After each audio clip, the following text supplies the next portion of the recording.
G'day everyone and welcome to the bi-weekend edition of the Weekend Wrap, brought to you by Crowcast. Of course, no footy for the Crows this week, but still a bit going on and still lots to talk about, so let's not waste any more time. Let's crack straight into it, shall we?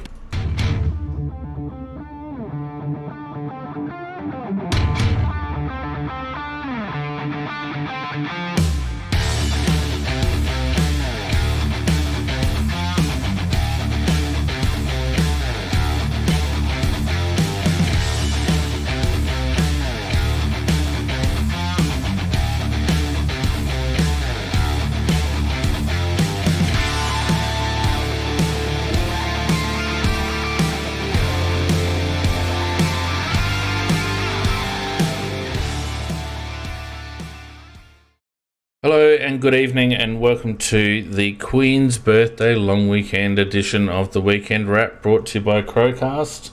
No footy for us this weekend, so we don't have to talk about a loss, which is great. But joining me tonight is my reliable offsider, Macca. How you going, Mac? No, not too bad, mate. Travelling well. As you say, we didn't have a game this week, but gee, there is a lot to talk about, mate. A lot to talk about. There's a bit to talk about. We'll talk about some AFL news. We'll talk about the season so far. We'll even talk about the round just gone. So stick with us. Thanks to everyone who's joined us on Discord and on YouTube. Probably a lot of people didn't realise we were going to do a cast this weekend, so hopefully some people filter through as they see it on their socials, or else, of course, we'll have people listening in on demand during the week. Macca, without any further ado, let's get right into Macca's roundup, shall we?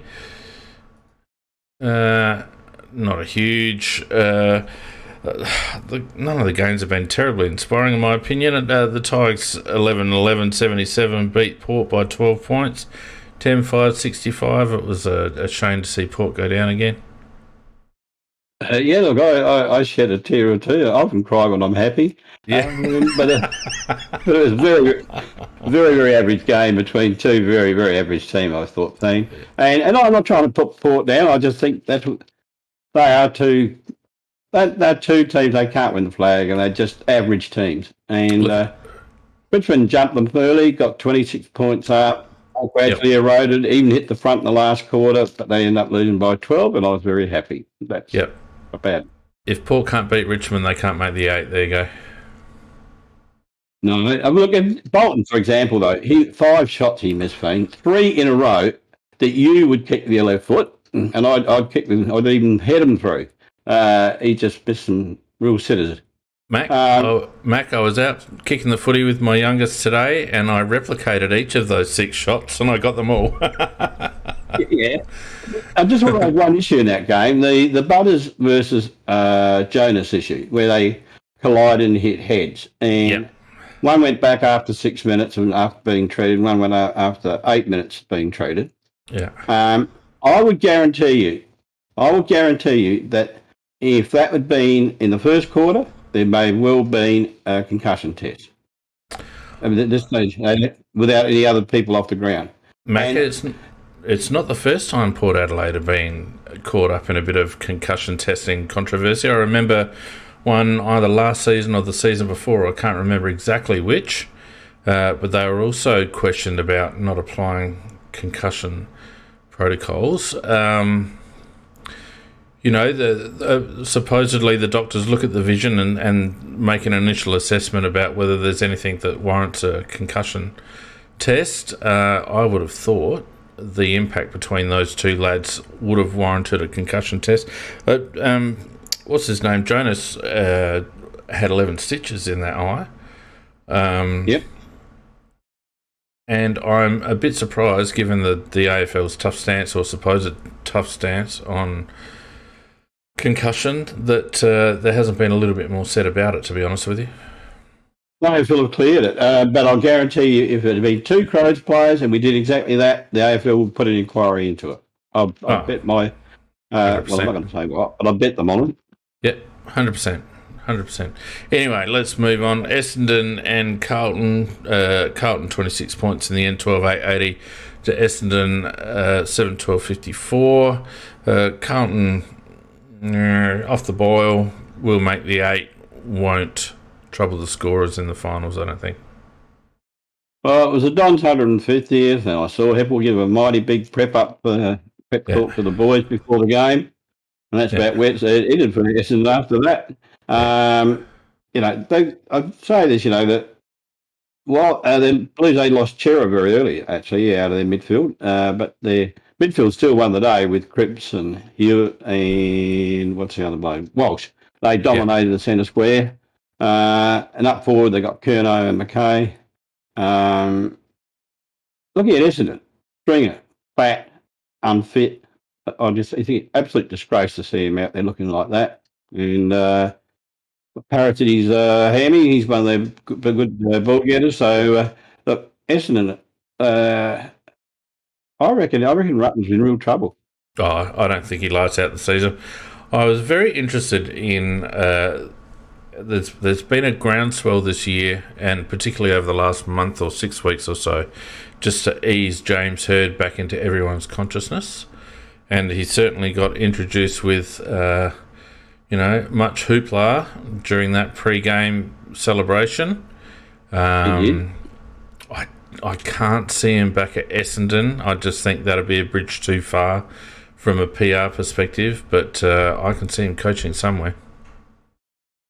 Yeah, I think you're quite right. He'd probably make a very good coach too. So, I'd still, that whole saga with Essendon, we still don't really know what did happen, and I'm sure there was drugs going on, and the guy that they used to visit his house and get a special injection, and that never really ever came to fruition what really did happen. But there was nothing wrong with what he was having. Well, you ask him. Well, he said so. I know. And we can't prove otherwise. But for that reason, he's going to always have that cloud over his head. Well, they're doing their level best to let bygones be bygones on that one. Fremantle fought off a determined Hawthorn, 14-11-95, 13-point winners in the end over the Hawks, 12-10-82. Hawthorn not playing a bad brand of football. They've lost a couple that they've been well in over the last couple of weeks, and Freo just getting the job done. Good summary there, Feen. The Freo actually got a pretty good side, actually. It's surprising how they've assembled such a good midfield too. They got Brayshaw, they got Brodie gifted to them by the Gold Coast. They drafted Sarong. We could have had Sarong. Yes, Monday, and Fife he returned and he played very well, and they got a good ruckman in Darcy, and they're getting the best out of people like Aish and Akers.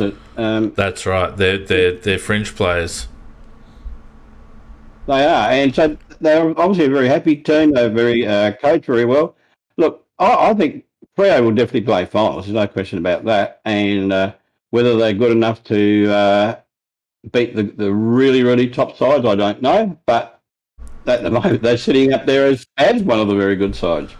I think when you get those sort of role players playing well, I think it signifies that the coach has got his message across and he's very organised. And Fremantle seem very organised at the moment, and that it'll take a team to disrupt their structures and their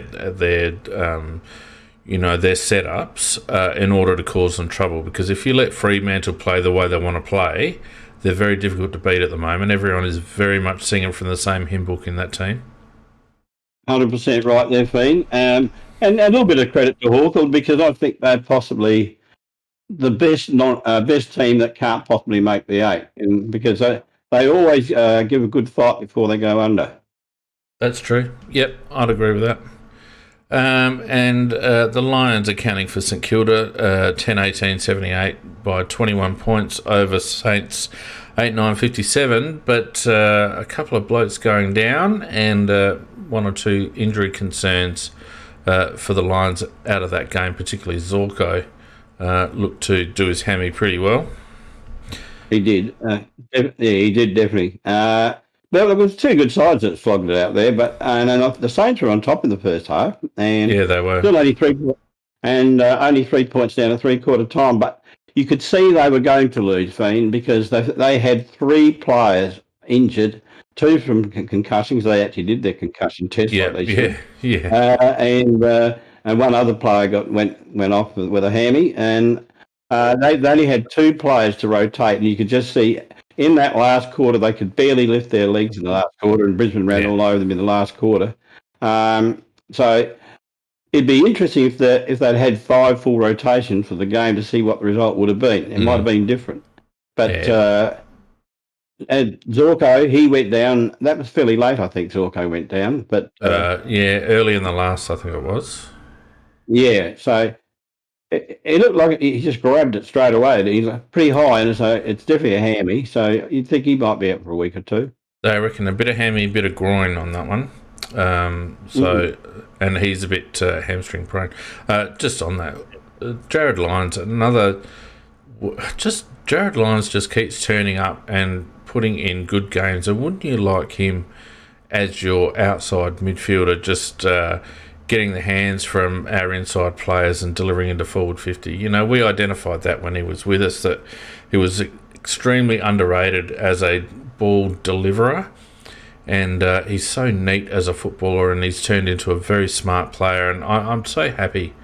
I'm so happy for Jared that he's been able to forge a career after a bit of a false start at the Suns following just poor player assessment at Adelaide. Well, and yes, definitely with us, we didn't rate him, and then we gave him to Gold Coast for pretty cheaply, and they actually gave him away for nothing. Well, that was a deal. That was a deal done, I think. You reckon something underneath the surface there, Fane? Yeah, I can't remember what exactly it was, but Gold Coast agreed to delist him in return for the Lions not going after some player, I think, from memory. Goodness me, I didn't think illegal things like that happened. No, goodness, no. But, I mean, look, the simple fact is he's a really good, solid player, and it's just another bad read by our football club. A shocker, terribly bad read. And then this afternoon, possibly the worst standalone game in the history of football. Greater Western 15-12-102, getting up over North Melbourne VFL team 7-11-53 by 49 points. That was pardon my French, that was a shit game of football. It was terrible. Well, I'm just kind of laughing, remembering it. GWSA had 7 goals on the board before North Melbourne scored, and they ended up winning by 8. And what we actually had was the most incompetent AFL side playing on the ground in one team, and on the other side, a game of lares who just like to kick around in circles to each other rather than going bang trying to score all the time. I mean, their circle work was very good. But Harry Homburg. Not Himmelberg, sorry. We always had the wrong Himmelberg. Yeah, we did. This one had 37 disposals from fullback. Yeah, from fullback. Well, our Himmelberg wouldn't have had 37 disposals in his career, would he? Goodness me. And, there's a few things came out of the game, though, to me, Feen, out of this one. Jason Francis. He's not loving life at North Melbourne one little bit. And there's another thing to come up. But he had 1 disposal up to quarter time and 8 for the match. And he's also going to get reported. Well, he is reported. He's done a swinging round arm right straight on Kelly's forehead. And to me, I would rate it as definitely deliberate. It would be medium and high, and he's going to get 2 games, in my opinion. And he does not look like he's enjoying life out there one little bit. He just looked pissed off out there the whole game. His body language out there is horrible, absolutely horrible. And look, if you're North Melbourne, you would be terribly concerned by that.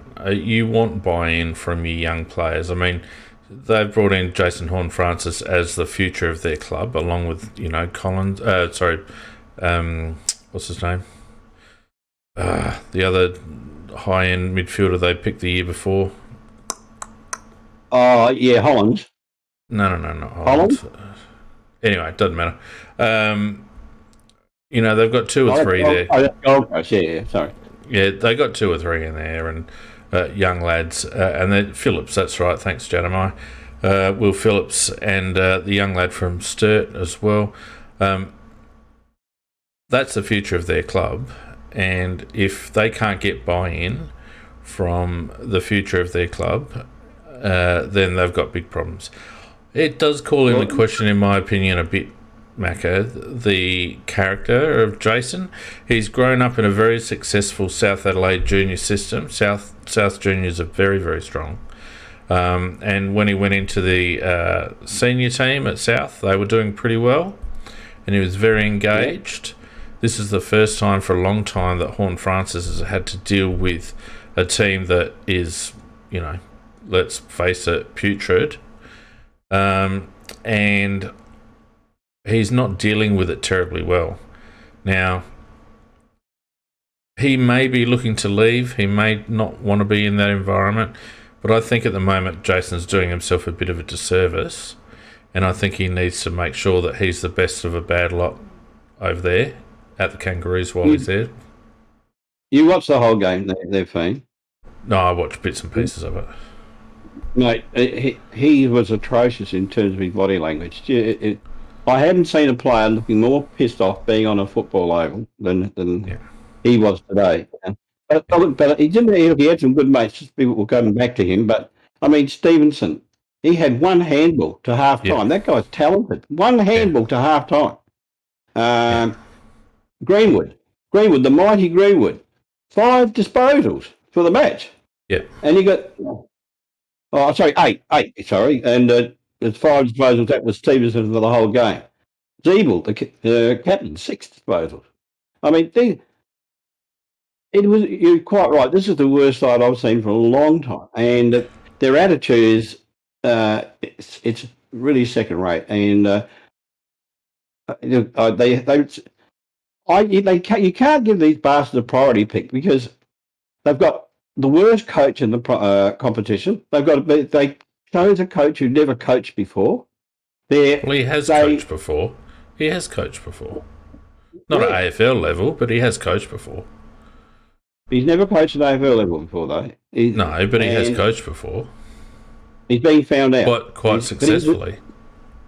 And on top of that, their draft selections are ridiculous. And going back to last year, getting offered 3 first-rounders for Horn Francis, in their position, they should have taken it. It made common sense to take it, to get 3 good players in there rather than gamble your whole future on one. And it's turned out that one doesn't even want to be there. Look, I think they made it blue, Mac. They could have had Finn Callaghan with number 2, a Victorian who would have, been far less of a flight risk. May not have been any more enamoured with being there, but at least you take the interstate thing out of the equation. But to be able to get 3 first-rounders into that club, and they desperately need talent. I understand it would have been a PR disaster in many respects because it's their first-round pick, blah, blah, blah, blah. I get all of that, get it all. But if they were professionals, they would have seen that 3 first-round picks for 1 first-round pick in a draft is worth it every single time of the week. Every single day of the week. Every day of the week. Every day of the week, please. Because, players are actually like used cars. You can do a good comparison with them because if you take Lukosius, he went at pick number 2. Mm-hmm. Now, what's his pick value now? It'd be a low first rounder, high second rounder. Yeah, like he's about a pick 20 to 25 in my opinion. Yeah. And Jason Horne-Francis, to knock back 3 first rounders, he's got to be the best player in the competition year after year after year after year to justify that. And he won't be because he doesn't even want to be there. No. So the question is, Macca, if you injected him into Adelaide's team at the moment, would he be any more engaged? I don't know, Fiend. I don't know. I don't like what I'm seeing in that player out on the ground. I'm just seeing a player who looks like a sport brat that's not happy. I think, at the moment he's playing like a bloke who thinks that the team is bigger than the individual. The individual's bigger than the team. Yep. He seems to be completely annoyed that everyone isn't playing up to a standard that he feels they should be. He doesn't seem to have a lot of patience with his teammates when they make errors. I'd say that there's a bit of work to be done on character, and there's probably a few question marks around character. Now, whether he's just being obnoxious because he's completely checked out and he's not engaged with the club at all and all the rest of it, we don't know what's happening inside the four walls. But I think, as I said to you before, I think he's doing himself a disservice at the moment. He needs to... he's a professional footballer and he's being paid to play to the best of his ability week in, week out. And the player is never bigger than the individual. And oh my God, how am I going with that? The player is never bigger than the team. And I think he needs to reset himself and put in a good second half of the year. Yeah, well, look, I can't argue what you're saying. But as I said, progressively, I thought when he first started playing in his very first game, he played very well. And I've been watching a guy, because I watch every game. I've been watching a player who's gradually getting more and more disinterested in doing well. And well, that said too, Macca, if we, sorry to interrupt you, mate, but just on that point, I've also watched him play games for North Melbourne where he has essentially carried them over the line, well, not over the line, but he's carried that team with his efforts, and particularly earlier in the season. And we're talking about a first-year kid who is basically already the best player in that side. So, I don't know. Look, I would throw the kitchen sink at North Melbourne to get Jason Horne-Francis to play for Adelaide. I think he's that good. I think he's a generational player. I think he's got so much ability and so much X factor. Will we have the currency? We've got a few other gaps to plug as well, and this year's draft being a tall draft, there's a couple of good forward prospects there that we might have to spend our first round pick on. So I don't know whether we're going to end up with the currency, but I would be doing everything we possibly could to get Jason Horne-Francis to the club, because I think he complements. He's the X factor that our team needs at the moment. We've got a team of workhorses, one or two that could potentially develop into, elite players, but Jason's already an elite player. You can see it every time he walks onto the park. Well, it's interesting because the other opportunities that we have is that the rumours about Dunkley still aren't going away, and there's also a very strong rumour about Hopper at GWS. Now, GWS are a likely team for one of their mids to go this year, because they've always got salary cap pressure because they've got such good players or such good mids, because they keep picking mids all the time. That they've always got to shoot somebody out at the other end. Now Hopper's he's missed several weeks, and he'll be coming back. But he'd be very handy to get in our side, and he certainly wouldn't cost what Horne-Francis would, and he's a proven very good player. So, and the same with Dunkley. So if you had a choice, that do we spend our currency? Do we spend it on a Dunkley or a Hopper or a Horne-Francis? What would you do if you had that choice? I wouldn't spend it on Dunkley. I would be quite happy for Hopper to come to the club, and a friend of the podcast has mentioned previously in private that we'd write into him, as I'm sure a few other clubs are as well. I think he fits our profile better. But do you know what, Macca? I would do whatever it took. If there was a chance to get Jason Horne, and I said this last year, and I've said this since I first brought Jason Francis up as a 16-year-old on this podcast about 3 years ago, we need to get that kid playing for the Adelaide Football Club. We didn't do enough to get that kid playing for the Adelaide Football Club last year, and I think we need to do whatever we can. We need to leave no stone unturned. We need to offer as much as we possibly can, including players, good players, and picks to North Melbourne to get Jason Horne-Francis across. If we don't succeed, then at least we've done our best, given it our best shot. We certainly gave it a good crack, reportedly last year, with the offer that we put to North Melbourne for the first round, for the first draft pick. Yep. I would be very, very disappointed if it came out that Adelaide didn't make a huge play for Jason Horne-Francis. Very disappointed. Well, I think they will, Fiend, but they certainly won't publicise it like they did last year. They'll try and keep it as quiet as possible. Mm. I guess the question is, will North try to trade him this year, or will they try to convince him to sign on next year and keep him at the club next year? Horne-Francis, of course, might ask for a trade, but that doesn't mean that North have to oblige. It says that, yes, Jason Horne-Francis has Fabian as ex-Port. Fabian didn't leave Port Adelaide under great circumstances. There's no great connection to Port Adelaide with Jason Horne-Francis.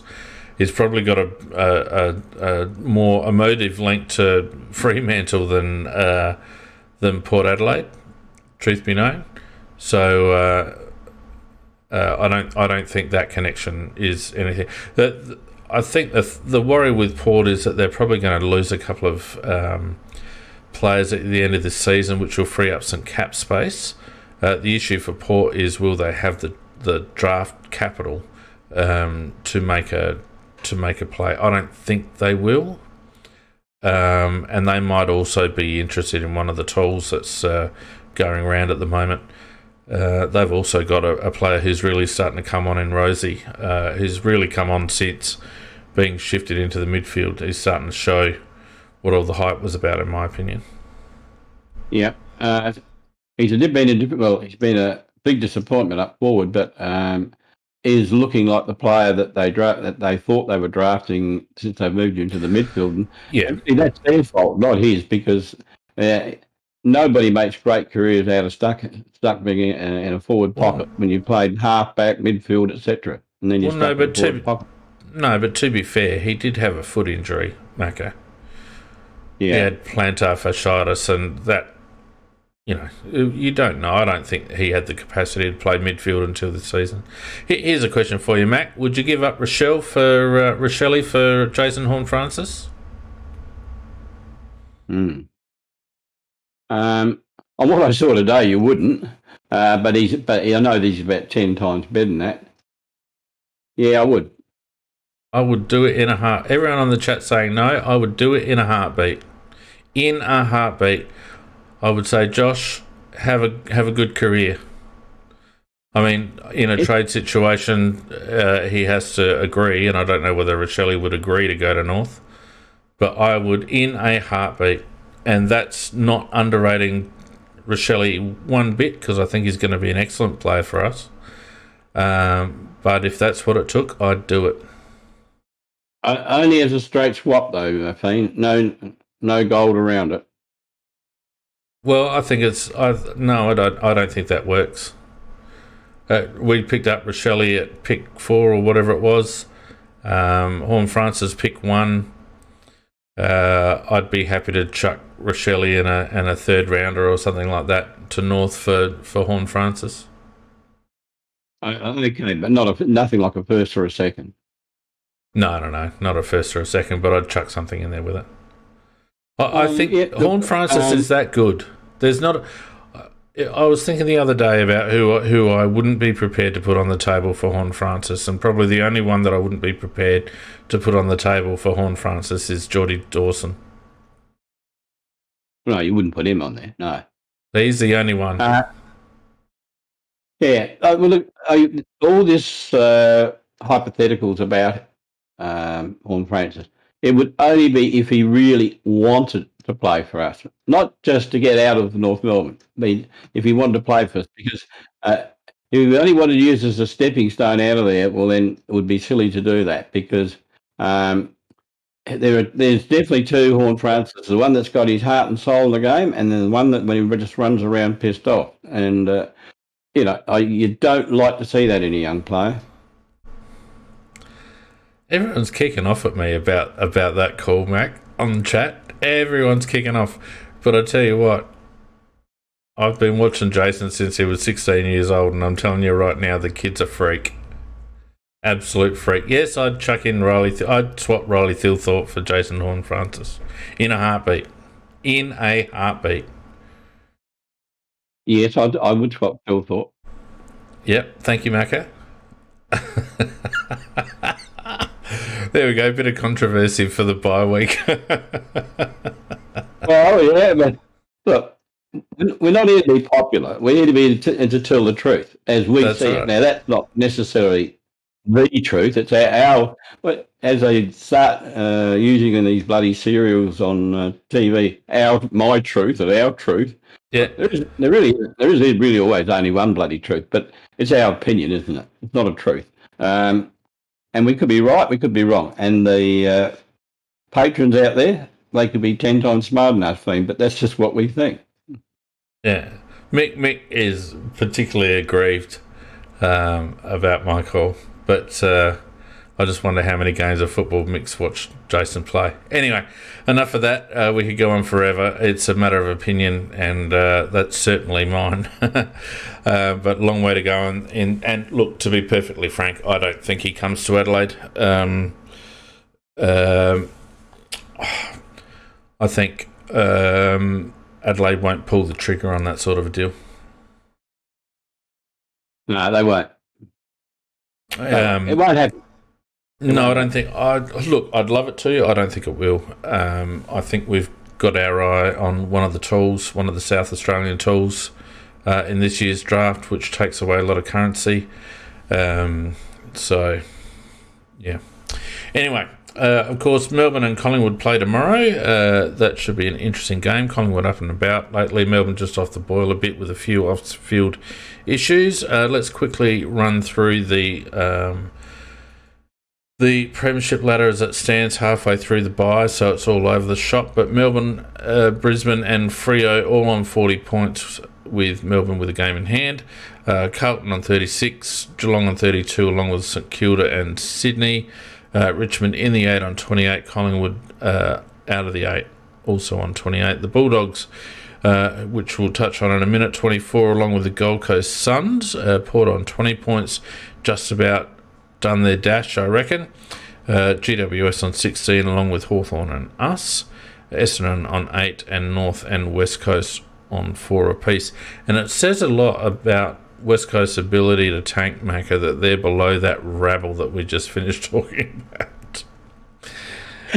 Yeah, but that's a fair effort. West Coast are professionals at tanking. I don't know whether they've had a lot of choices at this time because of COVID, etc., or being in the wrong place at the wrong time and getting where what it is through the COVID processes. You've got to stand aside, but North Melbourne will have to be pretty good to beat West Coast for that bottom spot. I reckon they've got their eye on it. Well, here's my tip, Macca. In 2 weeks' time, we play North Melbourne in Tasmania, and I reckon we lose. Do you think we do that because North Melbourne play well, or we don't try? Oh, I think we don't play well in Tasmania, and it's one of those games that we should win that we tend to cock up. Oh, well, yes, our natural ability to lose the unlosable. That's exactly right. Yeah. Oh, that's an innate ability that we have, so that's always possible. I actually looked at that and I thought, we're playing North Melbourne, we'll get a win. And I saw Taz in straight away. I thought, 50. Yeah, hang on a minute. Anyway. Another big injury during the week, mate. Bailey Smith and May for Melbourne. So we've got another couple of big topics there. Well, let's look at the Melbourne situation first. There's a lot of scuttlebutt flying around about Melbourne and how that all went down and who was the cause and what was going on and all the rest of it.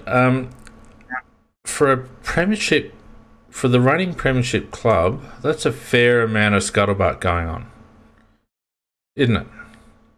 Well, what was very interesting is that the committee had to call the coach in and tell him to, this was at last year, not this year, and for him to stop fraternising with the players at the hotel and betting and drinking with them. And he did cease that, and they ended up winning the flag.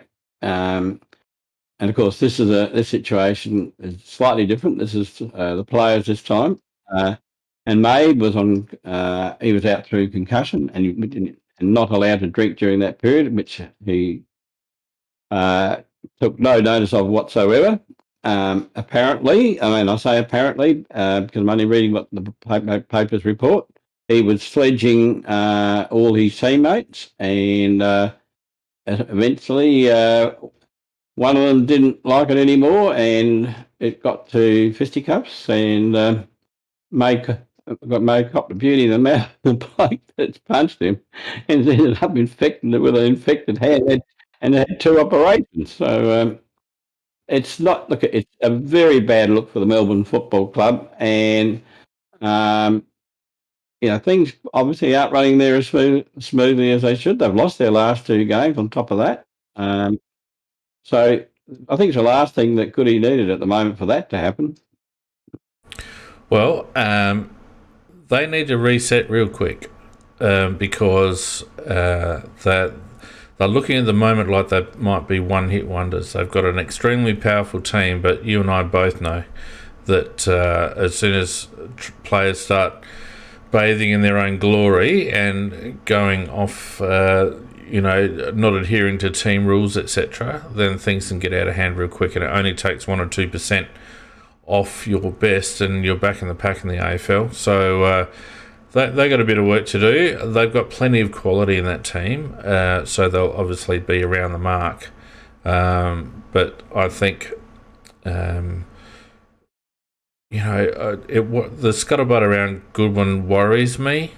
There's other stuff that's been said, and you take most of it with a pinch of salt. Various versions of what went down in the pub, whether it was whether May has actually taken one for the team, or whatever. I don't know. We don't know. But the simple fact is that Stephen May shouldn't have been out drinking when he's on concussion protocol. I don't think May took one for the team. I think May got one because he kept sledging the team. Well, no, I heard there was one version where it was the other way around, and May actually copped the suspension because of his injury anyway, in order to protect 1 or 2 others. Whether that's true or not, I don't know. As I said, there's a ton of different versions going around. Well, that version you just said would be totally at odds with his previous efforts up at the Gold Coast. So very true. He's not a great bloke. He has form, mate. No, he's got form, mate. He's got form. Yeah. No, don't disagree. So they got a bit of work to do. What do you think of the Bailey Smith situation at the Bulldogs? Apparently, according to his version of events, he went off the rails after they lost the GF and had a bit of a loose off season, which included taking some cocaine. Which someone, interestingly, now this is the second time someone has tried to undermine the Bulldogs this season, Macca. It's the second time. There was something earlier on about Beveridge, remember? What was the Beveridge issue? Oh, no, I forget what it was. I was being an arsehole at times, There was something going on earlier at that club that was exposed. And you wondered how it got out. It makes you wonder who wanted to put that picture up 6 months later and get Bailey Smith in the shit. So, what do you reckon he gets? Correctly, though, Dean, 2 of those photos he actually posted on Instagram, didn't he? I don't know whether it was him or whether it was someone else. I thought it was somebody else. Well, no, the real damning ones have been supplied by someone else, but there are two that apparently he put to his Instagram account, which could have been assumed that he was a little bit high at the time. But if we get to the guts of it, the guy admitted it. He, I don't think the story is quite as clear cut as he said, in the sense that he said he became depressed after losing the grand final. I think he did what young lads often do. They think they're invincible, and he's gone out and. I think we would be absolutely staggered if we knew the number of AFL players that do take cocaine, because instead of beer, nose beers as they call them, because you don't put on weight, whereas with beer you do. And I would say that in that off season, Bailey Smith would have been one of many, many players who did the very similar things, except in this case, not very smart. There's photos of it and films of it. So I've got no sympathy for anybody who takes drugs. No sympathy. Well, at all. All right. Well, okay. So a couple of things. This is my opinion. Slightly different generation to you, Macca. First of all, I have a real issue with players playing fast and loose with the term mental health issues, because there is feeling a bit down after losing a game and being in a dark place. And yeah, I agree. I'm starting to become really annoyed with mental health issues being trotted out every time someone needs to take a couple of weeks off. And let's not forget, and I won't go too deep into this, but let's not forget that the AFL has a 3 strikes policy, and there's a lot of players that seem to take time off or end their careers at surprising times. So so that's my first comment. I think players have got to start getting real about what they're calling mental health issues. And I don't care whether he was battling, because there's battling and then there's real clinical depression. I think every one of us has battled at times over our lives, and there's a difference between that and being in a dark place. So anyway, that's that. The second thing is that it's well known, Macca, that cocaine is the drug of choice for not only footballers but professional sports people. It doesn't stay in the system long, so is probably the best drug to take in terms of trying to avoid testing positive. Personally, I can't see the difference between taking cocaine and getting tanked on beer. In fact, you're most likely to be more of a danger to yourself and others getting tanked on alcohol than snorting cocaine. Well, I'm not in a position to be able to argue either for your comment or against your comment, because, my days of over drinking, they're well and truly gone, in the sense that, look, when I was young, there was no such thing as cocaine, etc., and all that sort of stuff. So, I used to get pissed as a parrot, no doubt about that. But as I've got older, I have a drink now and again, but I have never taken drugs in my life, Dean, and I am not a person who tolerates drugs. Is that because I used to get pissed? Well, that's a drug. Alcohol is a drug. But as I've got older, I just think it's not a good thing. Why? Did you say why? Yeah. Only because you're talking about cocaine only, or drugs in general. It depends where you go to, because once you start, I'm talking about party drugs. I'm not talking about heroin or crack cocaine or ice or anything, meth, that sort of stuff.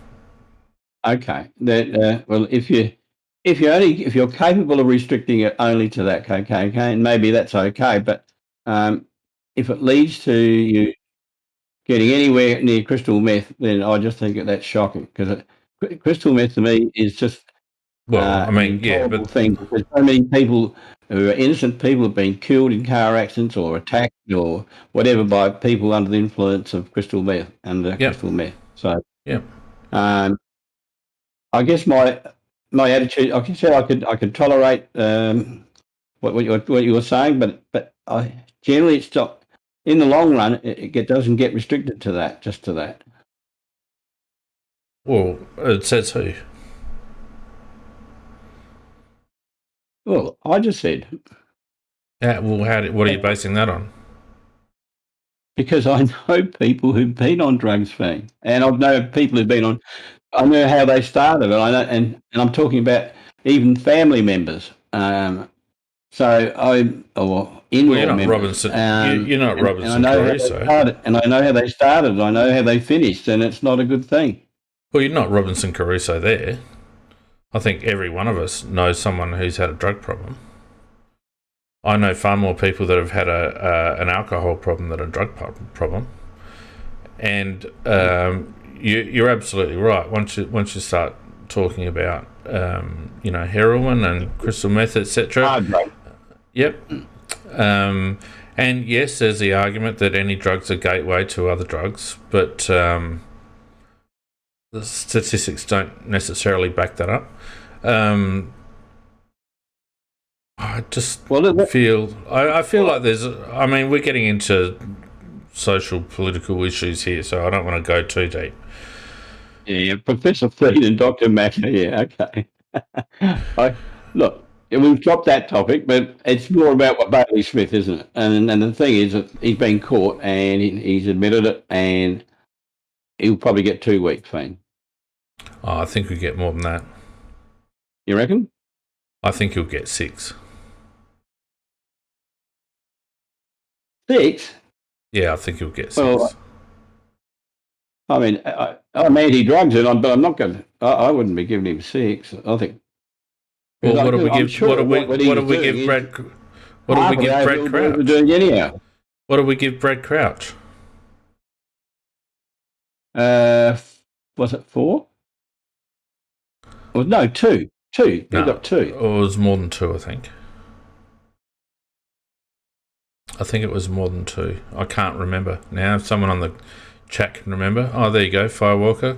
Yeah, 2. Yeah, 2. Yeah. Yeah, you might be right then. It might be 2. Yeah, and he has cooperated all the way. But they might want to try and make it. Stengel did get 4, but he was a third timer or something like that, or second timer, I think, at that stage. But look, it's a test of what the AFL is prepared to do. Whether they're prepared to just hand out standard drug fines, tests, suspensions, or whether they're prepared to use him as an example. The interesting thing is how much it might cost him.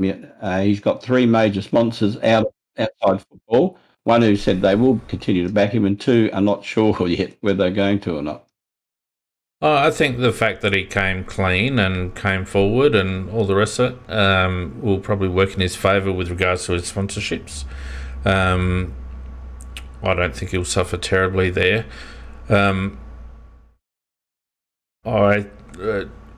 I think the AFL have got to make a choice here. I don't think the 3 strikes policy is working. I think I'm not quite sure how they go about it, but I feel like if they want to be seen as a clean sport in terms of recreational drugs, then they need to basically get a waiver as part of the CBA that if anyone gets caught taking drugs, then then the reason for their suspension is publicised and they only get 1 strike. Yeah, well, I think they should be tighter and more transparent than they are. I know whether you agree with that or not. Well, you can only test so much, right? You get and as I mentioned before, Coke doesn't stay in the system all that long. So, if you're only doing, you can't. There's 800 odd players in the system. You can't have 800 testers testing people on a weekly basis. So you can't that's why players are prepared to take the risk. And with the current 3-strike policy, where they're not obliged to own up to it, and Bailey Smith, it makes you wonder whether Bailey Smith has already had a strike, whether the AFL already knew about this, and the only reason that we're now talking about it now is because someone posted a picture. Very good point, Ben, and that actually ties in very neatly with the fact that when training resumed, remember he had mental health issues and withdrew from training for about 2 or 3 weeks. That's what I was saying. The old chestnut, mental health issues. And I bet you're right. I bet that would be one of those strikes you're talking about. Yeah, J&M in the chat is asking, how does Fiend know so much about drugs? Well, I read J&M because I have 3 children, and as a result, I like to educate myself on what they may or may not get involved in as they grow up. So rather than just toe the social line that's been fed to me, I actually do my research. And I suggest people should do that. And if people did their research, they would know that heroin, ice, and alcohol, along with tobacco, are not, out of all the drugs in society, that they account for 90% of the cost to the health system. Those 4 drugs. That's a massive cost, man. Whereas, stuff like ecstasy and LSD and all the rest of it account for less than 2%. So, and that's what I'm saying. There's a difference between having a glass of wine a night, Macca, and having a case of beer every night, right? And I think the same can be said in the drug situation. And let me say this, I'm not a drug user, right? I'm happily able to say I'm not a drug user. I have been a smoker, and I do like a drink socially, but I'm not a drug user. But I'm not, by the same token, I'm not one of these people that buys into the whole war on drugs thing. I like to do my own research, and I think there are degrees, and I think there are degrees of drug use as well. And there's always dangers of people going down the rabbit hole with drugs, and that's what we want to avoid. And we've seen that with Ben Cousins, and we've seen that with 1 or 2 other AFL players in the past. We want to avoid that situation. But the current generation, there's not a lot of difference between going out and getting hammered on the booze or going out and snorting a few lines or dropping a pill. And in terms of danger to society and to themselves, they're far more likely to hurt themselves or somebody else getting tanked on alcohol than they are taking an ecstasy pill. All right. I reckon we should move on from the drug argument anyhow and concentrate on the footy aspect of it, because, drugs are what they are, and everybody's got an opinion on that too. And I just think that, coming back to it, I do think though the problem is wider than we think, than the public think it is anyhow. Oh, look, 100%. I know of someone, and you know this because I published it in our little private chat last week. I know of someone whose career ended rather abruptly, who was purported to be on 3 strikes that no one knew about. Look, there's so much cocaine use in professional sport, and particularly in football and NRL, etc. It's almost an open secret.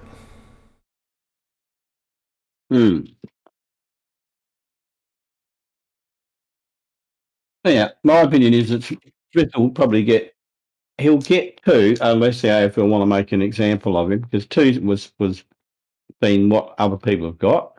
But if it's his second strike and there's been that secret one at the beginning of the season, it could be 14. Yeah, we'll see. I think he's not done himself any harm by coming out and honestly addressing it, etc. It's going to be very interesting to see. I think there'll be a lot of pressure on the AFL to do something about the 3 strikes system. I don't think anyone's particularly satisfied with it, but it's such a difficult issue. If you want to maintain people's privacies, it becomes a very difficult issue to tolerate, because the clubs often aren't aware either.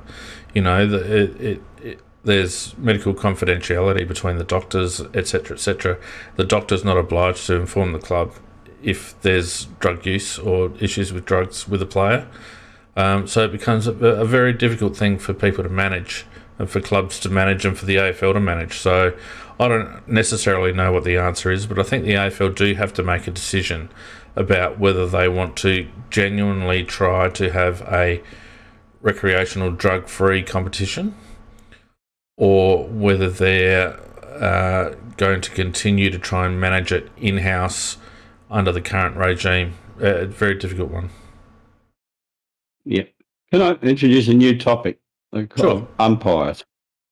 Yep. I watched 6 games of footy over the weekend, and there are certain aspects of the game now that are really losing me. I've always loved watching football, and I can watch game after game. But watching these players, these umpires, pouncing around and controlling everything now as if they're the lords of the oval, when we're not there to see them. We're there to see the players play. And we've got with these rule changes, these little Hitlers run around, and there's so many things that are just so wrong in our game. And so many, for example, that a player will be a millimetre too close in the 5 metre zone, and it's a 50 metre, which is just, and they go from being a half back to having a shot for goal. I mean, just the turnaround in the game. And some of it's very marginal when they're calling it. You've got the situation where you have to stand there like a statue when the bloke's kicking the ball, and he feigns a handball and you move. Well, I reckon the minute that he feigns a handball, it should be play on, even if the umpire hasn't called it, because he's made a play on movement. And whereas if the player actually moves and reacts like he should, because he's a footballer and that's what he's been taught all the time, and then there's a 50 metres for that. And I watched, within 5 minutes in one game, I watched both those decisions ruining the game. And I was so angry just watching it and just thinking, this is not football. This is just how many frees the umpire can come up with. And the 50 metres, I can't remember which game it was. There were just heaps of them, and just destroying and the whole image of football in my mind. It's a contest between players. It's not about these guys pouncing around and saying stand, and then put your hands up and tell us who's going to be the ruckman, and warning the 6-on-6. There should be no warning on 6-on-6. It just should be an automatic free kick. And I just think that the AFL, they're complaining about people, attendance at football, etc. And to me, they're making what is the greatest game in the world. You'd think they're trying to make every effort to make it unwatchable. Well, they've succeeded, in my opinion, Macca. I 100% agree with you. Back in the day, the best umpired games was the ones where you didn't notice the umpire. And now you can't help but notice the umpire. And I don't know how those umpires don't come off horse every week, because they've got to yell so much to tell players to stand on the mark and and nominate for rucks and all the rest of the palaver. And some of it, I think, is brought about by themselves, but I think a lot of it is brought about by these stupid rules. I was having a conversation with my mate just the other day, and I'll be perfectly honest with you and the people that are listening and watching on YouTube. It's becoming very, very difficult for me to do this podcast, because my interest in AFL football has slowly contracted to just the Adelaide Crows. I'm not anywhere near as engaged in the broader sport of AFL football that I was even 5 years ago when we started, or 7 years ago when we started this podcast. Certainly not as engaged in football as I was 10, 15, 20 years ago. And if I didn't have a passion for the Crows, and if I didn't want to watch their progress and comment on their progress, I probably wouldn't watch much AFL football at all. Now, for someone who's grown up their whole life, played over 300 games of footy in amateur league, coached juniors for 10 to 15 years, been completely involved in footy my whole life, that makes me very sad. Makes me very sad because I will turn on the game today between North Melbourne and the Giants. I couldn't stand watching it. I will not watch the Melbourne and Collingwood game tomorrow because I've got better things to do. I will only watch football if it's a non-Crows game now, if there's nothing else on the TV or if I've got nothing else to do.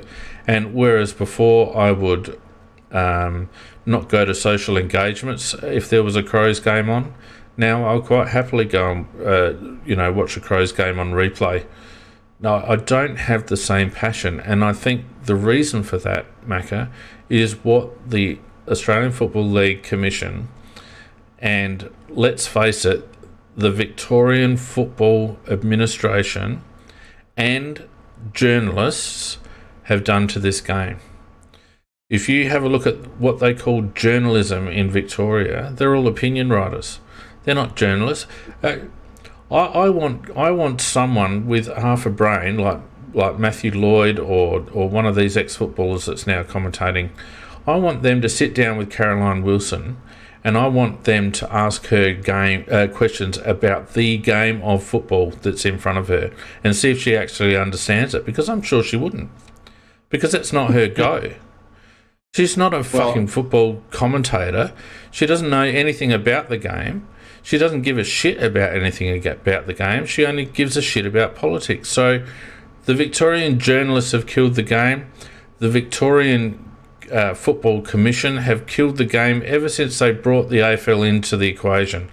They killed the game in 2 other states, South Australia and Western Australia, and now they're killing the game on a national level. And it really fucking shits me, because this is a game that I've been passionate about my entire life, and I've never been less engaged with it than I am right now.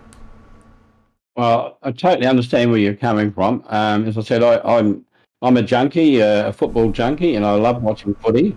And I used to always get enjoyment out of watching any game, no matter who played. Obviously, more passionate about the result when it was a Crows game. But I'm watching that there on TV. I want to see footballers. I want to see them do their thing. I don't want to hear this Ponce just screaming out, "Stand!"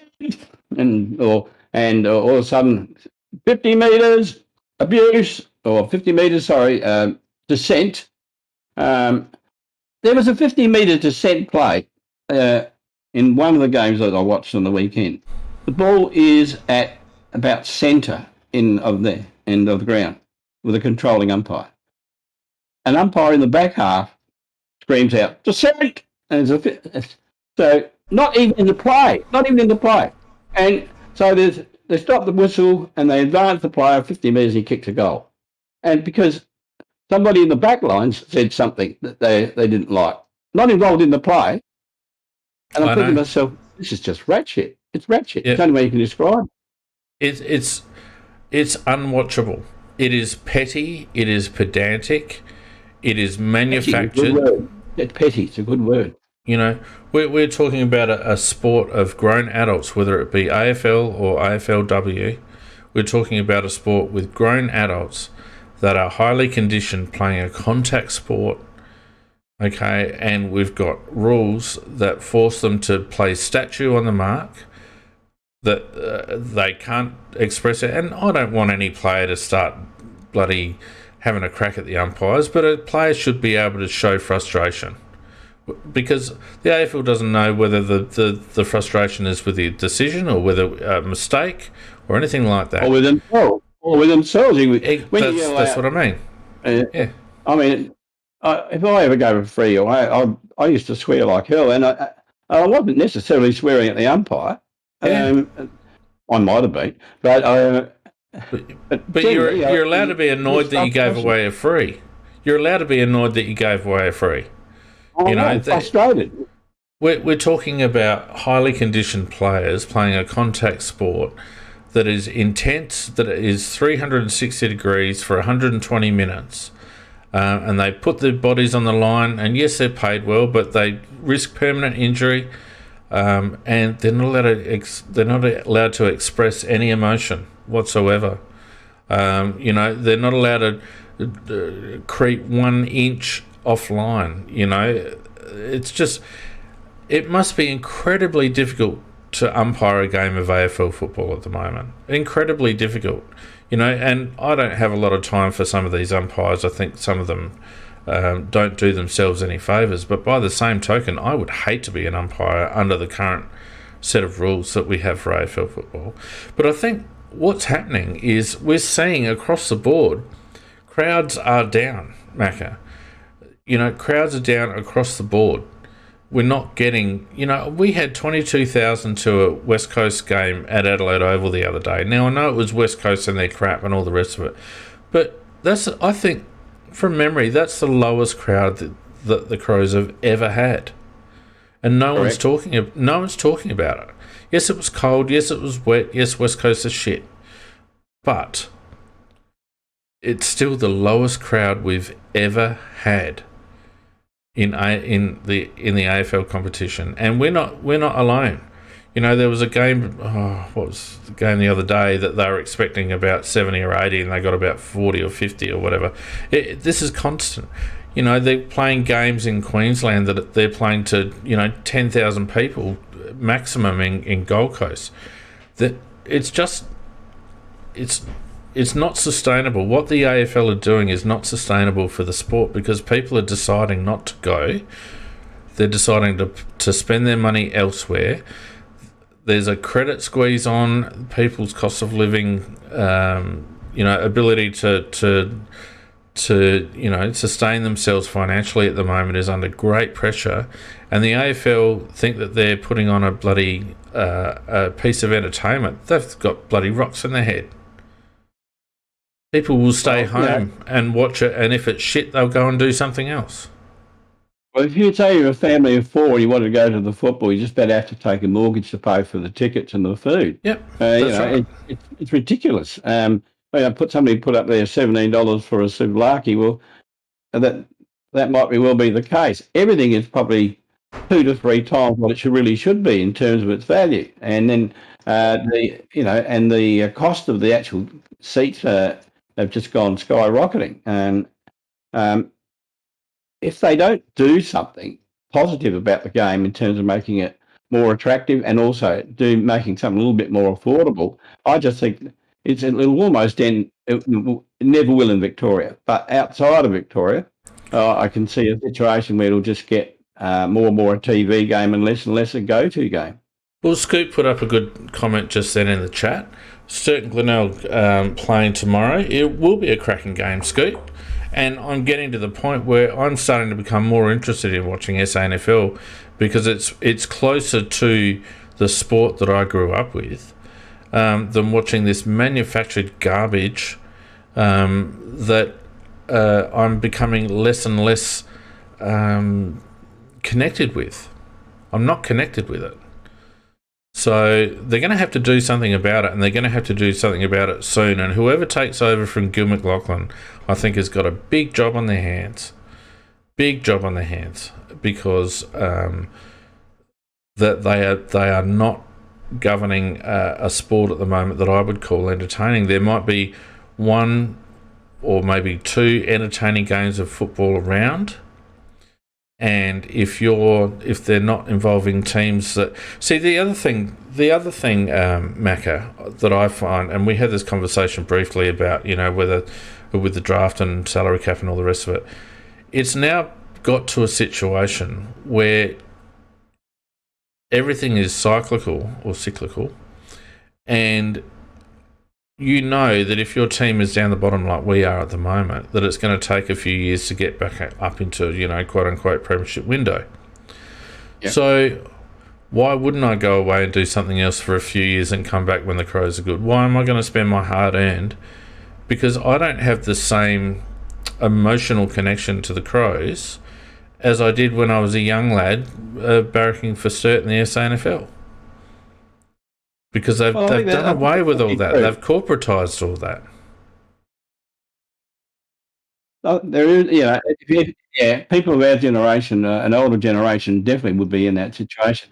The ones that are teenagers of today, or when you have to be teenagers, perhaps 30-year-olds, they only know really the AFL, so that doesn't really apply to them. But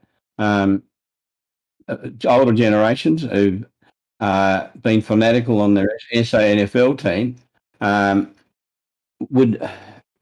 where your loyalty was so great, would have less loyalty to the Crows than they would have to that particular team.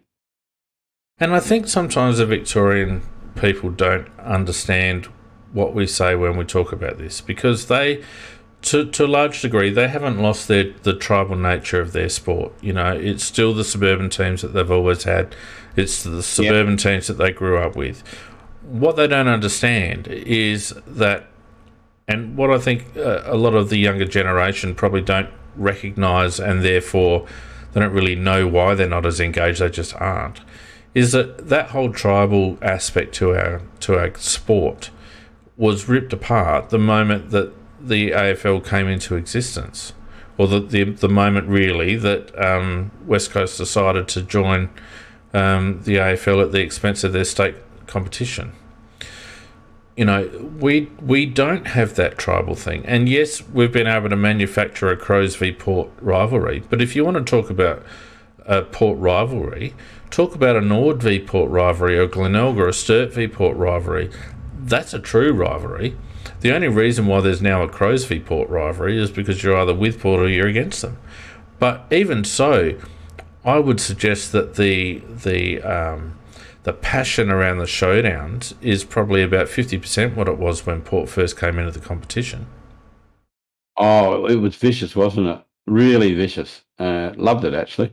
But talking about Port Adelaide, just changing slightly the topic, I can't believe it, but Kenny has been guaranteed that he will serve his last year of his contract next year. And good on him too, and I hope he gets an extension.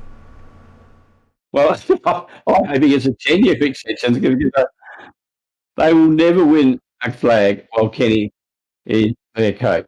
He has relied very heavily on having these star assistant coaches, Bossy, etc. And if you go back through the history, he has had outstanding assistant coaches. Oh, absolutely.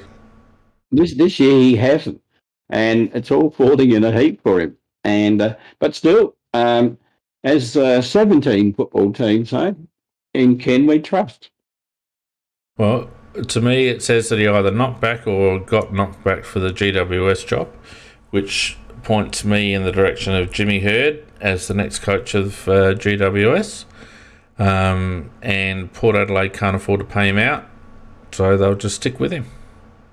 The only way they were going to get rid of him is if he took the Giants deal and the AFL, feathered their nest for the last year, paid him out of his last year of his contract. But they won't do it if Ken's not got anywhere to go. So they'll just stick with him. Well, it looks like they've made that decision, and I think that would just guarantee that Port will never win a flag. That's my opinion. Steve Vardy Magic's asking who won't make it in 2023 from the coaching fraternity. Rutten and Noble, and I think he'd be right on both those two names. I'd be greatly surprised if they survive. Noble can't survive. No, I don't think David can.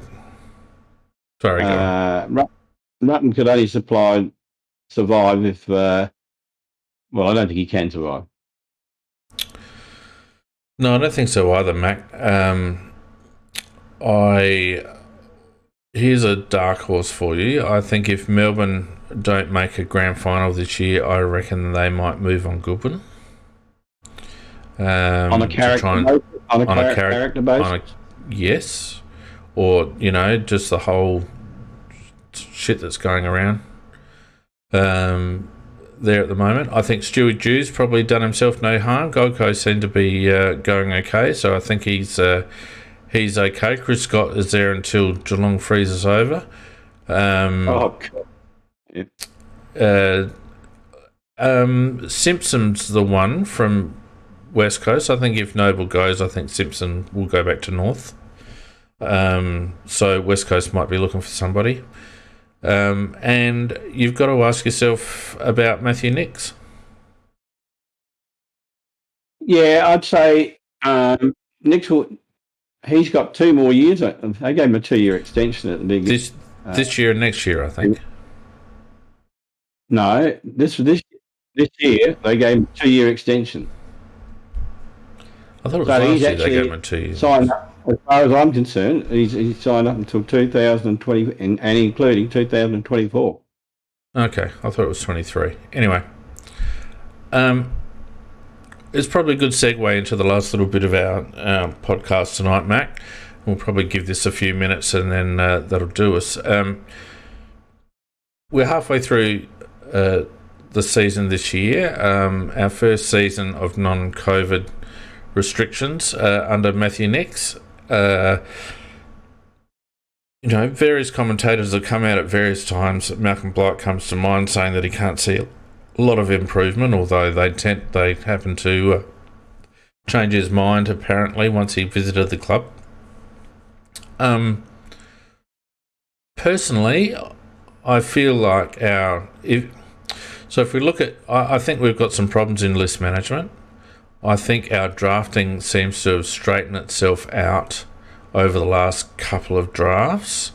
Always easy when you got better picks. Our selection is very strange at the moment. Selection / player development is very strange. Our game plan is very simplistic. It's all about see ball, get ball. There's not a hell of a lot of system at the moment. After a promising start to the year where we were scoring quite well, our scoring has dried up. If you have a look at, I was looking at this earlier. If you have a look, we're ranked 3rd in tackles, 4th in clearance, 4th in rebound 50s, 5th in least opponent kicks per game, 5th in least opponent rebound 50s per game. But in terms of the differentials, in terms of being able to hold another team, we're not doing so well.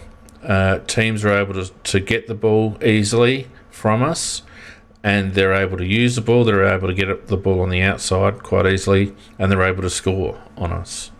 So we don't seem to be able to put enough scoreboard pressure on the opposition, and we're allowing the opposition to get too much free ball on the outside and get too many 450 entries, and which is translating into goals. So has there been development? I don't know whether there has been. There's certainly not been any evolution of the game plan as far as I can see, Mac. Well, interesting you raise this, because I went through our players this afternoon, just looking at them and seeing what do we have that isn't playing regularly. For example, we've got Worrell, who's contracted till 2023. We've got Mackesy, 2023, and as is Murphy and as is Pedler. Worrell and Mackesy, well, they haven't played a game, and I don't think you could bring Mackesy in with any confidence. And Worrell had one game which was a disaster. How he'd go now, not so sure. Murphy's average, and Pedler hasn't done what we thought he might have done. So then you look at the other players that, and these are the unsigned Crows. You've got Davis, who's been here for 6 years, for God's sake, 6 bloody years. You've got Frampton. These are the unsigned people. You've got Turner, who they'll use sometime during the year. You've got Himmelberg. He's been here 6 years too. Yes. You got Borlays, who's been here 2. You've got Gallant, 3. He's been here 3 years. Nankervis only 1. You got Hinge, and he's uncontracted at the stage. So surely they've got to contract him. You got Parnell, who just did get a game. You got Newchurch, hadn't played a game yet, and Walker, of course, is unsigned as well. So we've got not much in there that is going to be able to come into the side and go bang and lift the side, and yet we're going to have to knock out of that list about half a dozen players as well at the end of the year. If you want to have, say, 5 picks in the draft, or trading players, or et cetera, or whatever. So I just think our list management is a bit of a mess, mate. When I was looking at it and analysing it, I was sort of, whoever's done this list management has done a pretty poor job, in my opinion. Well, yes and no. You would think that Mitch should get re-signed. You'd think Paddy Parnell showed enough in his debut that he might have a future with us. Lockie Gallant, I think, has shown enough that he's got an AFL career, whether that's with us or not, who knows. Hasn't re-signed yet. No whispers about it at all over the break.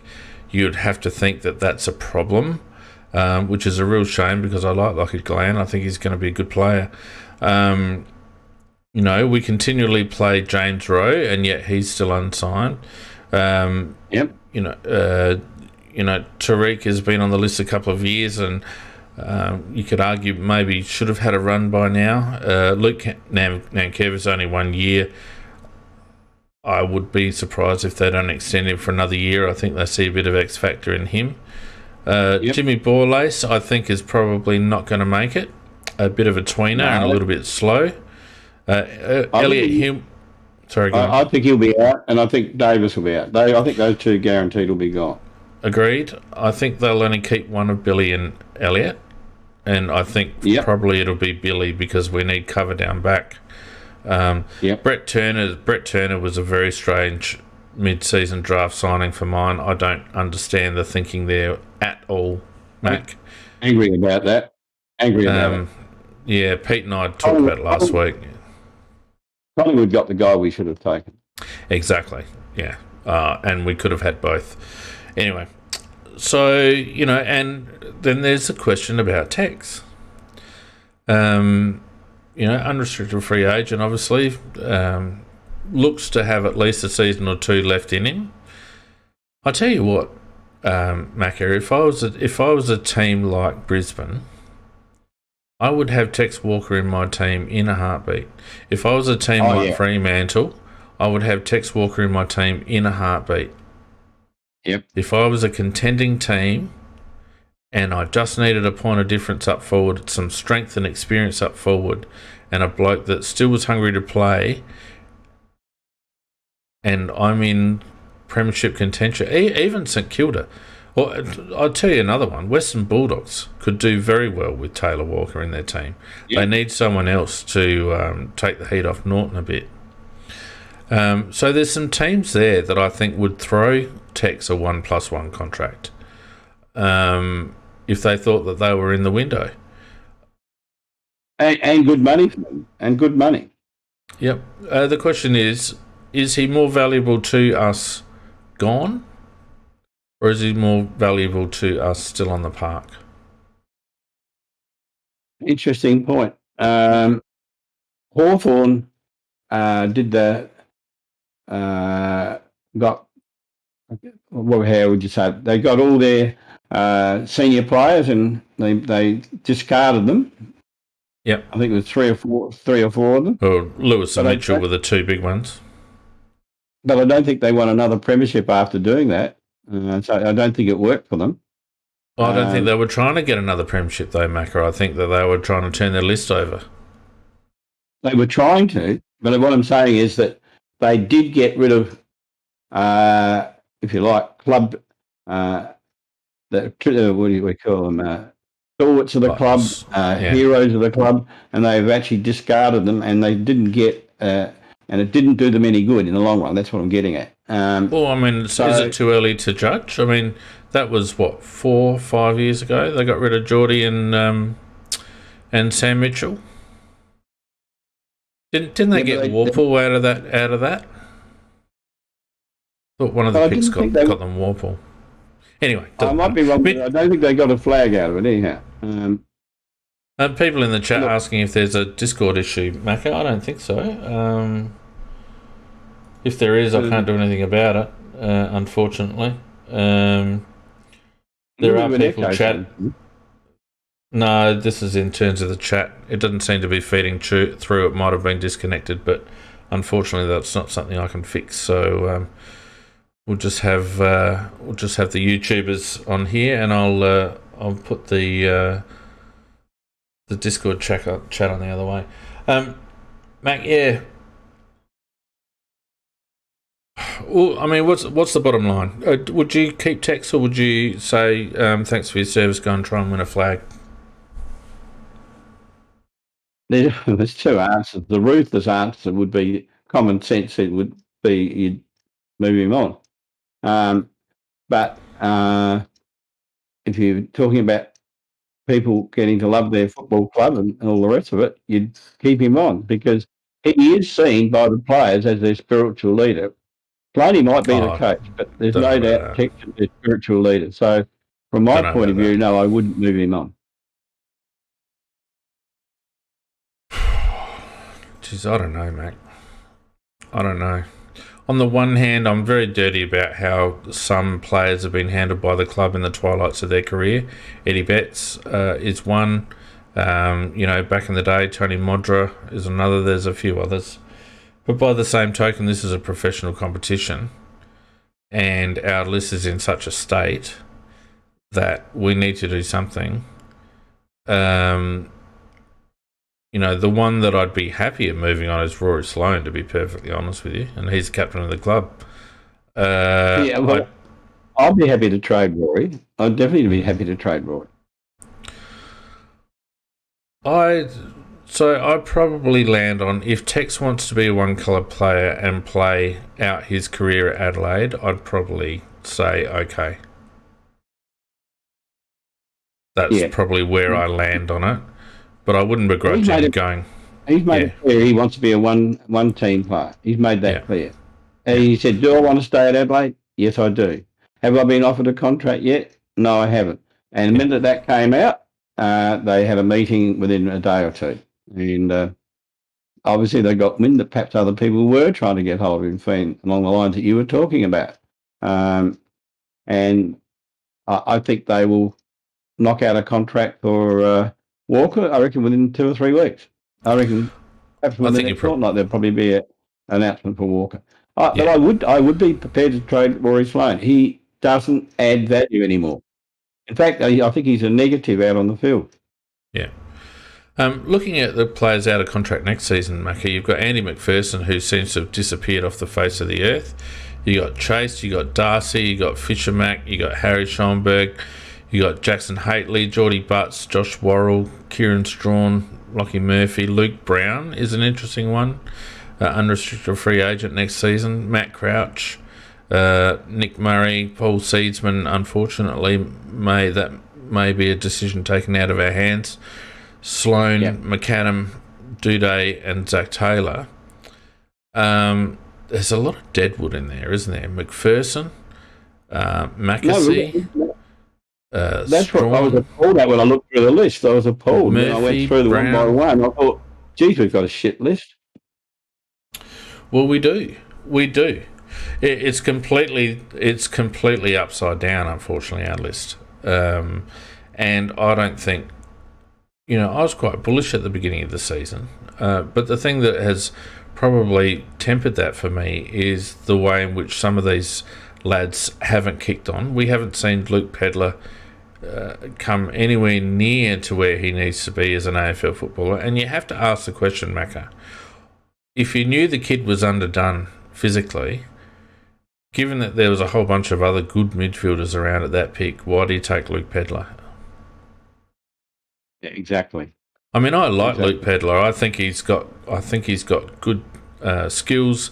He's able to get separation and break free from contests. I think he's a very good midfielder. But he's just not fit enough. So he's been on our list, like we're coming on 3 years now. and we've got nothing. That's the sort of stuff you should be able to pick up at a combine or something like that pre-season. Have a look at his history. Have a look at his stats. He's just, you go and watch him. The eye test will tell you that he's not a fit player. So why do we pick him up with such a high pick? He was like pick 9 or something, wasn't he? 10. Yeah. So that's another one that's on the nose. You got to worry about what's happening with Harry Schoenberg. Hopefully he can get back on track. You're probably happy with what's happening with Jack Haitley. Not done himself any harm. Andy McPherson, as I said, seems to have disappeared. Fisher Mackesy, well, I just don't see a future at the club for Fisher. It's too late for him. Geordie Butts will be a 200-game player, which is great. Josh Worrell, who knows? Should have probably had another run this season, but hasn't. Kieran Strawn, who knows? Probably didn't deserve to be dropped. Lockie Murphy just keeps getting picked, even though he's, just not quite the player that we need. Luke Brown hasn't been good for 2 years. Matt Crouch hasn't been good for 5 years.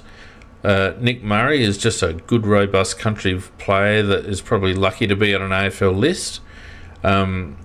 Seed we've already talked about. Sloaney hasn't had a good season since Dangerfield left. Shane McAdams, probably, as Blighty said, probably the only one that's really shown a distinct improvement this year, particularly defensively. Tom Duday seems to be struggling, although he's got that hand injury that's a bit of a mystery. And Zach Taylor's an unknown, doing all right in the twos. So there's a lot of players to come off the list in the next couple of years, mate.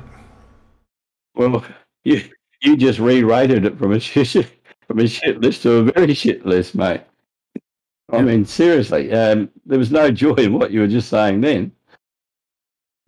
Well, and unfortunately there's not. And for some of these players, I mean, Chase Jones is doing the best he can, I guess, but we draft him as a midfielder. He's not a midfielder. And Paddy Parnell seems to be as quick, as tough, with better disposal. So, Parnell could take that small defender role fairly quickly. He'd probably be... Chase would be a trade, I reckon. I wouldn't mind betting we actually put Chase on the trade table at the end of this season. No, I'd keep him. I think we're so poorly off. I think we have to keep him. He could at least play at AFL level. Yeah, I don't know. And then we've got the old thing with Fogarty. I was very impressed with Fogg's last game, actually, and I just wish that's how he's going to play every week. If he plays like that every week, again, there was no Tex Walker, so unfortunately, they never seemed to fire. Well, it was also against West Coast. It was also against West Coast that apparently he's got some love affair with. Yeah, I don't know. I mean, look, let's try to be positive. If we go through the list, Sam Berry, I think, has been a positive. Geordie Butts we've talked about. Braden Cook could be anything. He should be playing every week, that guy. Yep, Geordie Dawson, probably the best recruit we've had for a long time. Tom Duday seems to have plateaued, but still a good player. Fogarty, I just don't know. Billy Frampton, no. Lockie Gallant, looking like he probably won't be with us. I wish he would be, though. Will Hamill has been playing okay the last couple of weeks, but he's one head knock away from trouble, in my opinion. Jack Haitley is putting his best foot forward. Himmelberg... just on Haitley, very, very angry. 1 centre bounce attendance last week when he dominated the week before. And this is what I'm getting to with regards to development, mate. To accommodate Matt Crouch coming back into the team, we broke up the Haitley-Berry partnership, and Pete and I talked about this last week. We broke up the Haitley-Berry partnership, which had just been starting to gel a little bit, and Berry had, I think, 8 CBAs, and Haitley had 1 or 2. Berry stuck in a forward pocket again. Haitley out on a wing or in tagging someone. It's just ridiculous. Himmelberg, I think, will be gone. Mitch Hinge hangs around. Chase Jones hangs around. Or Ben Keys. See, now, Benny Keys. We love Benny Keys on the podcast because of his effort and all the rest of it. But by God, you'd wish he could kick, wouldn't you? Yeah, he could be anything if he could kick. Because nobody works harder, nobody runs faster, harder, and keeps going, and than he does. But geez, kicking is abysmal. Yeah. Laird, definitely our number one midfielder at the moment. Shane McAdam, we've talked about. Fisher McCasey, we've talked about. Ned McHenry, again, an honest trier, just not the player we need. Andrew McPherson, I think, is out. Wayne Miller, here's another one where, where does he fit, Mac? I don't think he'll ever be an outside mid. His best football was off half-back. I'm going to say he's a half-back or nothing, in my opinion, because... But he hasn't got a defensive bone in his body, so he leaves you vulnerable. He's not a hard player. He's not a hard player, and he's a brilliant player at his best, very skillful, but he certainly won't earn hard balls. No. So do you play him on the wing? Maybe? I don't know. The jury's out on Miller. No, I don't. I play Cook on the wing, and I play him at half-back. I don't like him on half-back. I like his run off half-back, but I just feel like you play him on a high half-forward who can score and get the ball, and I think he's going to be a liability. Lockie Murphy, we've talked about. Nick Murray, so blah, blah, blah. Riley O'Brien is never going to be more than what he is now. Josh Rochelle is going to be a champ somewhere, whether it's with us or somewhere else, I'm not sure. James Rowe delist. Harry Schomburg needs to get his skates on. Lockie Scholl, I'd be putting him on the trade table. Brodie Smith. All right, go back to Scholl. There's a player I reckon we can get something for in Lockie Scholl. Well, we got something for Rory Atkins, so why not Lockie Scholl? Yep. Same player. Brodie Smith, been a good servant, but is kicking shit smear of tears. Jake Saligo, I think, is probably so far our best draftee of the last 3 years. Zach Taylor. Riley Thilthorpe, a lot of development left in that lad. Brett Turner, who the hell knows, Tex, and Josh Worrell. It's, I probably read out 5 names there that you think, God, they're going to be part of our next premiership team. Probably about 5, maybe 6 names. Yeah, our management team, having got us into this situation, they've got a fair bit of work to get us out of this situation. And because, as I said, I just did it for curiosity this afternoon and to see who was unsigned and also who was signed but not playing well or not playing at all. And when I looked at it, I felt quite ill at the end. I just thought we hadn't done this exercise because it just has to show we've got it's a shit list. Yeah, it's not great. We're the victims of a couple of really bad draft years, unfortunately. And some bad draft years. 3 bad ones in a row. Yeah. Some bad draft years, some players not coming on, basically getting, apart from Geordie Butts, not getting a lot out of our tall stock. We've put a lot of faith in Himmelberg, Frampton, Mackesy. These lads, they're just not coming on. And I know they'll take a while, but Berg's been in the system for 6 years now. Billy, similarly. I think we've seen their ceiling, if you know what I mean. I think it's time to move on from those. I think going through these players and the weaknesses that the players have and how many of them aren't going to make it or who have made it and only just firing on one cylinder. It really is a bit of a credit to Nick that he's actually got them so they can at times be competitive for quite long periods of time. Because in terms of a natural ability, it's not the greatest list.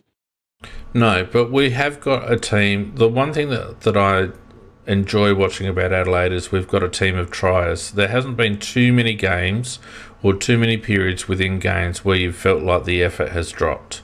We've got some barometers in our team, McHenry and Murphy, etc., who will always have a crack. And our contested stats are good. So we're always in and around the contest. The trouble is, Macca, we've got no polish. We've got no speed on the outside of the contest, and we've got no polish with ball going into 50. So, and this is right, exactly right. And this is what's killed us. If you have a look at our rankings at the moment, it's our inability to stop other teams once they get on a run, because we don't have a lot of two-way runners in our midfield, and it's our inability to make the most of our possession on transition. We turn over too much. Our forward 50 entries are shallow. We don't really have a contested marking beast, and so we don't get a lot of value. So scoring is hard work, and then you add in over the last month or so, we've had the yips, so we've been missing a lot of shots on goal we shouldn't have been, and all of a sudden it becomes very difficult to put a competitive score on the board. Yeah, so I can only think of one game where, I think it was in one game in the third quarter, where we actually folded and didn't really contest, where the opposition got about 7 or 8 goals to nothing in that quarter against us. I can't remember which match that was, but generally, even when we've gone down, we've been in the game for a fair bit of it, and gradually, when we do lose, it's not without. You can't say the players haven't given their best. It's just that their best generally isn't good enough to beat the good teams. And but having said that, they have knocked off a couple of good teams. But and that's through sheer effort. So I will give Nick a big tip for. He's got the players buying into his game plan, and his game plan basically is just scratch and claw and get the ball, and then move it quickly as fast as you can down the ground. And there's no refinement to it at all. So I think if Mick Nixon had a decent list at his disposal, he would have done very well. I think you're right. I think he's been very good in bringing the team back together. We were obviously fractured back after the disaster in 2017 and beyond, and all that 2 years of disaster after that. I think Nix has done very well in bringing the group together and getting them all back on the same page. They're definitely engaged, most of them. And you're right, Macca, they give an effort. Whether Nix is hamstrung in game plan because of what he's got at his disposal, and whether if he gets a lot of more polish in on the list, that he can expand on that. But I look at things like the way he uses Jordan Dawson and the way he's brought Matt Crouch back into the team, and I worry, Macca, because there's not a lot of trust from the coach, in my opinion. There's not enough trust being shown by the coach in certain players. And to my way of thinking, he should be playing Jordan Dawson where he wants Jordan Dawson to play, not where he needs Jordan Dawson to play. And he should throw his trust in other people to fill the roles that he's currently using Geordie to plug gaps. He should have trusted Sam Berry and Jack Haitley in the midfield instead of bringing Matt Crouch back in. That there are these things going on in selection that make me feel like he's not entirely trusting the group, and eventually the group will cotton on to that. And when players cotton on to that, that's when he's going to start losing them. Yeah, I think that's the one big criticism I would have of him. As I said, I think he's done a good job getting the team to be as competitive as it is, given the fact that there's not a lot of class there. But the weaknesses, in my opinion, with him and the match committee, is that some of their selections are terrible, in my opinion, and not recognising where we are on the ladder. The Matt Crouch one could be political being in the sense of trying to make it look like he's still a good player so we can trade him at the end of the year. I don't know. Who knows? It's not working, Macca. It's not working. Right. It's actually exposing Matt Crouch as a very average player. Well, yeah, he hasn't certainly dominated, that's for certain. But he selects his, but chaps like Cook, for example, I was surprised when he got dropped because, okay, he might have had a poor game, but I thought overall he was coming along and tracking along well. And it's going to be people like him who are going to be the future of the club, who do actually have some talent and that can actually ultimately be a very good player for the club. And so I just think they should identify those players that really do have the ability to go forward long term and play then back them in. Even if that makes us a little bit weaker overall. That's exactly the point that I was making, Mako, that he needs to start backing players in and giving them a run. He backed Jackson Haitley in, and I think that's because he had exposure to Jack at GWS. And then like he throws him out onto a wing again. I don't understand it. Anyway, I think we'll leave it there, mate. We've got a tough second half of the year, and I think there's a couple of. We're lucky enough that we play North and West Coast twice, so there's 4 more wins or 3 more wins. We've already beaten West Coast once, but I think all that does is give us a weaker draft hand. I would like to see us down at 1 or 2 again, but I don't think we're going to get much below 4 or 5, unfortunately. We'll be around about 4 or 5. One thing we should mention too is that, and it has been mentioned in the chat, and we would have got there eventually, so don't be too hard on us. Chelsea Randall appointed to the coaching team, the first female to be appointed to an AFL team, coaching team, panel, in my opinion. I think it is a first. And I think Chelsea's a quality individual, quality player at AFLW. And just on that last comment about the AFLW, I think that they've done an outstanding job to retain their players with Port coming in, and they've only managed to get 3 players from the Crows, one of whose Phillips is, and she's on her last legs. One didn't play for us last year. And the other one, Mules, they've got a nice replacement for her from West Coast, I think it is. So I would expect our AFLW side to be a very dominant side again this year. And well done to Chelsea Randall. Yep, I don't have an opinion on Chelsea's appointment. I don't know what her qualities are that made them think that she'd be a good development coach, but obviously they're putting some faith and trust in her, so good on her. She's certainly been an absolute champion for the club with the AFLW team, so I hope she makes every post a winner because she certainly deserves it. And I think, Macca, that's a good way to finish off the cast this week. Thanks, mate, for joining us. Thanks to everyone on YouTube and Discord. I don't know what happened with the disconnect there halfway through the night with the Discord chat coming up, but anyway, we will see you again after the Suns-Crows game, which will be an interesting game at Metricon Macca next Sunday. On form, we'll struggle, but you never know. But anyway, thanks everyone for joining us. Enjoy your Queen's Birthday Monday holiday. I hope everyone stays safe and well, and we'll see you next. Same to you, Macca, as well. And we'll see you next Sunday. Night, everyone. Night all.